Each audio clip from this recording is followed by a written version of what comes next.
Iseri keessatti balbalattiin deebi'ee dhufee wallaalee jechuudha. Gaafatti konkolaataa yeroo dur gaafa waggaa kudhan dura qabattee poostaa mana poostaa sana tolitti dhufne. Iluu abbaa boraati.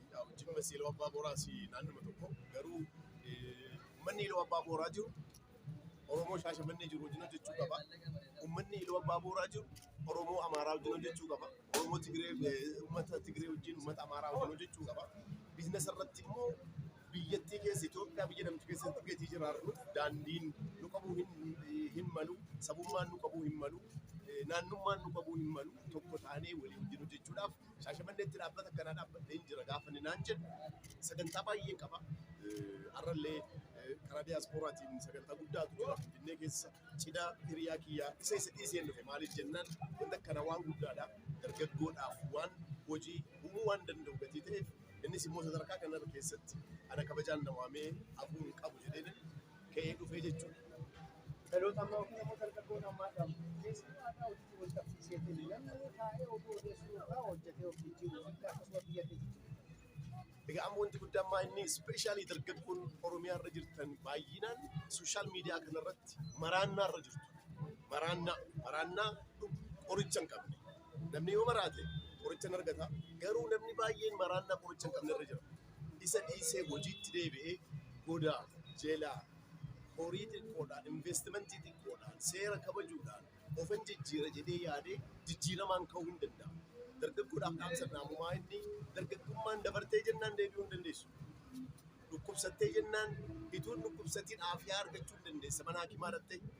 Dargaggummaan immoo dabartee jennaan waan sammuun kee maal jira rigireet jedhama afaan faranjiitiin gaabbii arganii hin qabu dargaggummaan. Kanaaf jennaan dargaggummaadhaan hojjechuu hin dandeenya, jijjiiramuu hin dandeenya, abbaa qabeenyaa ta'uu hin dandeenya. Mootummaan keenya mootummaan biyyattii bulchaa jiru.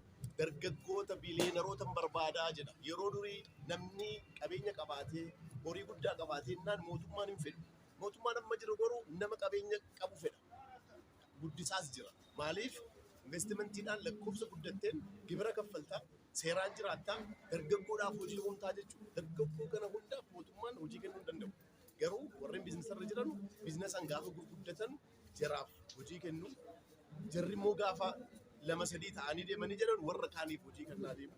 Kanaaf jennaan dargaggoo kiyya sooshaal miidiyaa qofarra homtuu hin jiru. Kottaa gadi bu'aatii hojii hojjedhaa jijjiiramaaf tattaafadhaas jedhu dhaamsa dhiyeessaa jechuudha. Pireesidentii hedduunaa fi baay'ee itti deemuu jira yoo sababii qabaatan jedhee. Amala yoo qaban. Amala gaarii yoo qabaatan amma kun aga miliyoona 220 olitti kaffiteeru. Aga biliyoona 60 olii mataa akka biliyoona 1 olitti maddabneetti qabeenya biyyaalaas kan as jirus finnee asitti misoomsina jennee yaadaarra. Amala gaarii yoo qabaatan nama baay'eef carraa humna illee. Shaashimannee amala gaarii haa qabaattu duraanuu qabeettiidha shaasheen. Hayyee ulfaadhu galatoomee hamilee kennaaf himee.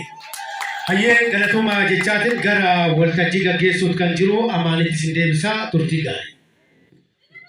Hayyee hamileedhaan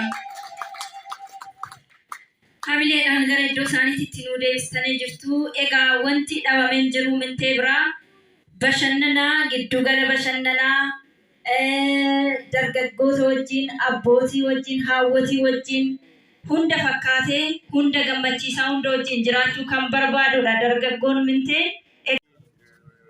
Yuutuubarri baay'ee beekamaadha. Isas walitti nuuf fidu wal nu barsiise amma akka gaariitti hiriyaa gaarii taanee waan gaarii barumsa gaarii waliin fudhannee hojii hojjetaa jirra jechuudha. Gaariidhaa hojii biizineesii irratti akkasumas miidiyaan hawaasaa kun akka walitti simbiidhaa kan hojjetan hedduu beekamaadha. Namootaaf ufiif biyyaaf beeksisa keenyaaf jiraannaa biyya jijjiirraa kanaaf gaarii ta'uu danda'a. Hayyee xumura argeeddeerraa sagantaa bashannanaati waan ta'eef xumura. Kabajuunis gaariidha warra miiliyoonaraatii fi warra miiliyoonarraa gatii garaagarummaa qabu. Osoo walitti deebi'ee baay'ee Darbuun Adaamaatti maal faatu jira? Ganda 03ttis warshaa akka hojjechaa jirtudha. Yaba International Hotel kan jedhus industirii hoteelaa keessa seettee jirta. Mee sumarraa dhageenyu mee maal fa'a sadarkaa kamirra jirta? Maaliif Shaashamannee illee dhufte? Adaamaan magaalaa guddoodha. Garuu Shaashamannee filattee waan dhufteef akka quba qabuutu jira waan ta'eef. Adaamaa keessa akkuma beekamu Mintasnooti Fanashiriin beekamaa. baay'ee bal'aa kaabii meetirii 4,500 irratti bakka lama sadii jira Adaamaa akkasuma Addis Ababaa Finfinnee Shaggar keessa naannawa Makkanniisaa bakka hedduu jira warra deemaa wallaaluu jira jechuudha baay'ee baay'atee jechuudha. Akkasuma hoteela biraallee ijaaraa jira hoteelota biraallee ijaaraa jira Adaamaa keessatti yoo